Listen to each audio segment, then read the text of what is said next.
Por quê? Porque hoje as fake news se percebeu que elas podem influenciar e manipular a própria democracia. Vamos fazer uma análise rápida, tá? Os 7 maiores partidos do país têm, sabe quantos filiados no Brasil? 10 milhões de filiados. 10 milhões de filiados. Vamos supor que esses 7 partidos formam lá uma coligação, e esses, ou uma parte desses partidos forma uma coligação e forma uma indústria de fake news para manipular o voto das pessoas. Escancaradamente, manipular o voto. E elas têm lá seu conjunto de filiados que participa disso, eles incentivam as lideranças, os outros se comportam de acordo com a orientação das lideranças, e isso acaba minando a própria capacidade das pessoas de se orientarem de acordo com a verdade para tomar suas decisões, para um voto consciente. E isso está numa zona cinzenta, entendeu? Mas você acha que isso é um fato novo? Porque eu acho que isso aí é o jogo sendo jogado como sempre foi. Porque se a gente for parar para analisar antes da internet, quem que era dono das maiores rádios e das TVs? Eram os políticos. Então esse não é um problema novo. Mas antes nunca houve esse movimento para a gente realmente passar leis para que esse problema não existisse, entendeu? Uhum. Por isso que a minha dúvida, por isso que eu tenho uma certeza que as pessoas não querem passar essa lei para acabar com o problema da fake news. Uhum. Elas querem tomar de volta o controle da mídia. Porque o que aconteceu com a internet? Quebrou o monopólio das grandes mídias sobre o que era verdade. Antes passava na Globo, era fato, acabou. As pessoas nem discutiam. A internet quebrou com isso. Perdeu-se o poder desses grandes poderosos da mídia, entendeu? E eu acho que eles têm influência política e é eles que estão influenciando para passar essas leis de fake news, porque aí eles conseguem, talvez, numa vã esperança, aumentar o controle, recuperar o controle que eles tinham. Legal. Monark, eu acho totalmente legítima e bem assim fundada a tua preocupação com isso, e eu tenho essa preocupação também. Eu quero que a internet seja um ambiente livre de liberdade de expressão, de colocação de perspectivas diferentes sobre a realidade, e nós sempre entendemos isso muito bem na Lava Jato, mesmo quando as pessoas nos criticavam, mesmo quando interpretavam de modo até absurdo a realidade. Agora, a preocupação que surge não é um problema novo, mas a preocupação que surge é porque o ambiente é novo, esse ambiente de novas tecnologias, de notícias se multiplicando, de viralização de notícias. E deixa eu trazer aqui um experimento que talvez enriqueça um pouco a nossa perspectiva, tá? Foi um experimento feito na década de 50 ou 60, chamado experimento DESH. Esse pesquisador ele colocou várias pessoas numa sala e colocou na frente delas um exercício. E nesse exercício, ele mostrava na parte direita, na mão direita, ele segurava uma folha que tinha 3 linhas, linha A, linha B, linha C, e na esquerda tinha uma linha só.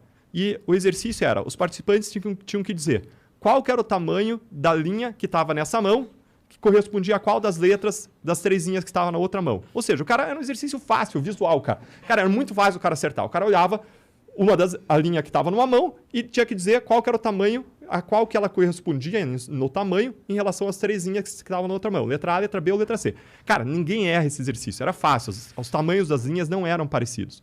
Daí colocaram as pessoas, mas com um segredo.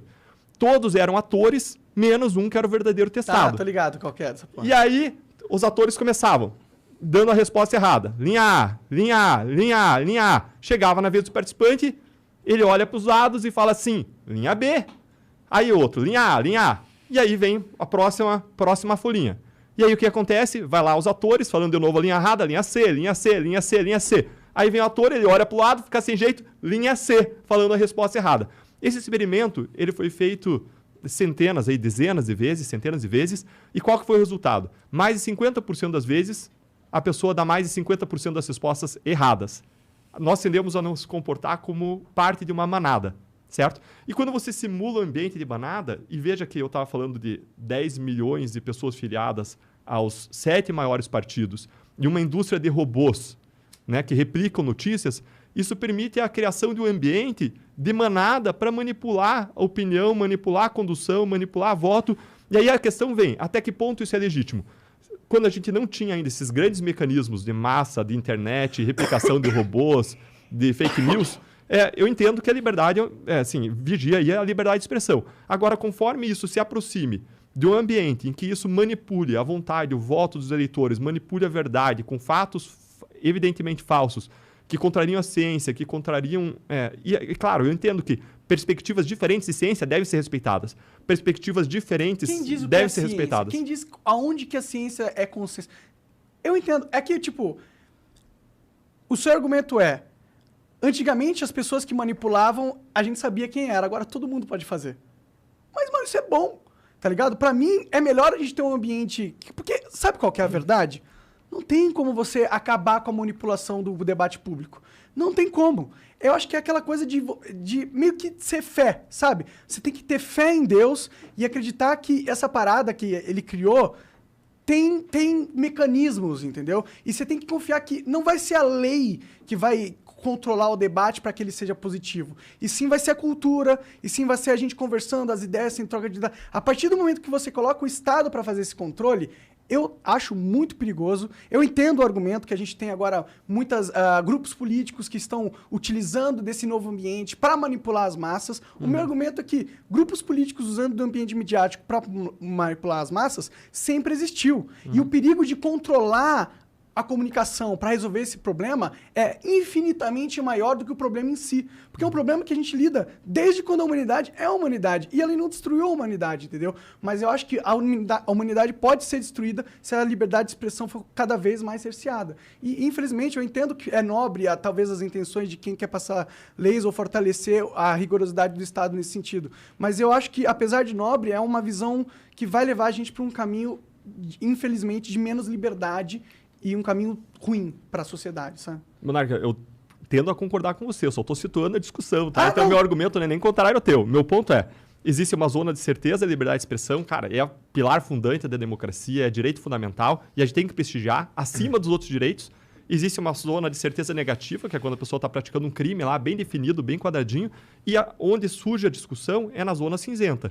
Agora, conforme o ponto de vista da pessoa, essa zona cinzenta pode ser maior, menor ou até não existir. A tua perspectiva é um pouco mais libertária, pode não existir. Eu não tenho posição em relação ao tamanho dessa zona cinzenta, não é algo sobre o que eu me debrucei. Aliás, eu estudei direito de modo geral, estudei direito constitucional, ponderação de direitos, mas nunca me debrucei nisso. Minha área é a área anticorrupção, né? E na área anticorrupção, liberdade de expressão é mais importante ainda, porque a gente está defendendo as pessoas que se manifestam contra o poder e que tendem a ser cerceadas. Eu tenho a mesma preocupação que você. Hoje é amanhã é o ativista que está criticando o governo, depois é o cara que na Nicarágua está sendo preso por ser oposição, entendeu? E aí estão dizendo que não, é que ele está fazendo fake news. Cara, isso é um absurdo. Então a gente tem que tomar muito cuidado do poder e do tamanho do poder que a gente coloca nas mãos do Estado para ser algo objetivo, algo claro, algo razoável, algo em relação ao que existe um grande consenso social. Eu não vejo consenso social hoje para essa regulamentação. Não vejo. E se for existir uma regulamentação nesse sentido, essa regulamentação tem que ser clara, tem que ter critérios que nos deixem seguros e que atendam às preocupações legítimas de pessoas como você e que eu também tenho. Da hora demais. Entendi. Bom, isso, minha preocupação é só localizar a discussão, assim, não, que claro, que não é uma coisa assim, tudo ou nada, né? Existe uma zona de discussão em razão dessas novas tecnologias, da viralização, do quanto isso pode manipular o voto, do quanto isso pode iludir eleitores e levar eleitores a tomar decisões erradas. E entrando no assunto anticorrupção a partir daí, tá? Qual que é uma das nossas maiores preocupações com a corrupção? A corrupção, ela mina a democracia de diferentes formas. E uma das formas pelas quais a corrupção mina a democracia é porque parte das propinas vai para o bolso dos envolvidos, mas parte das propinas é reinvestida nas campanhas eleitorais. E existem pesquisas que mostram que quanto mais dinheiro o cara investe, maior é o número de votos que ele recebe. Porque quando o cara turbina a campanha eleitoral com propina, isso faz qualquer candidato parecer um anjo. E isso manipula a democracia, manipula a opinião dos eleitores, manipula o voto. Imagine uma campanha lá para o Rio de Janeiro em que a campanha toda lá para os governadores custava coisa de 40 milhões de reais, 60 milhões de reais, vamos dizer, tá? E aí Sérgio Cabral desviou reconhecidamente 100 milhões de dólares em contas do exterior. Se ele decide investir 100 milhões de reais na campanha da propina, não tem para ninguém. Ele ganha quem ele quiser ganha. Então, a gente tem uma preocupação de manipulação da democracia por meio da corrupção.